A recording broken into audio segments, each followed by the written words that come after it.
তো আজকে একটু বাইরে বেরিয়েছিলাম, সেই ভিডিওটা তোমরা দেখতেই পেলে। তো বাইরে বেরিয়ে কি আসার পথে কিনে এনেছি সেটা তোমাদেরকে দেখানো হয়নি, দোকানে তখন ক্যামেরা অন করিনি। তো 2 প্যাকেট কুরকুরে কিনেছি, ইচ্ছা করলো খুব। এই 10 টাকা দামের কুরকুরে, তার মধ্যে একটা রাস্তাতে আস্তে আস্তে খাওয়া হয়ে যাচ্ছে, একটা রয়েছে। আর কিনেছি এই এতগুলো জলজিরা, পুরো 30 টাকার জলজিরা আছে এখানে, মানে একদম জলজিরা যতগুলো ছিল দোকানে সবকটা উঠিয়ে নিয়ে চলে এসেছি। কারণ তোমরা তো জানোই, আর অনেক ভিডিওতেই দেখেছো যে আমরা কত জলজিরা খাই।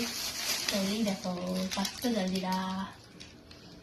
তোমরাও কে কে এরকম খেতে পছন্দ করো অবশ্যই কমেন্ট করো। জলজিরা কুরকুরে ছাড়াও কিনেছি অনেকগুলো লজেন্স। এই লজেন্সগুলো কি তোমরা চেনো? দেখো কতগুলো লজেন্স। এইগুলোর নাম হচ্ছে পান লজেন্স, মানে একদম খেতে অবিকল পানের মতন, সবুজ, ভিতরে যেমন পানের ভিতরে জল সব দেওয়া থাকে, তারপরে ক্যান্ডি দেওয়া থাকে, সেই সমস্ত কিছু দেওয়া থাকে। দেখতে পাচ্ছ পুরো গ্রিন কালারের, একদম পুরো পানের টেস্ট পাবে, ফুল ফ্লেভার এই লজেন্সের মধ্যে। এটা আমার খুব ফেভারিট, আমার খুবই পছন্দ এটা। টাটা।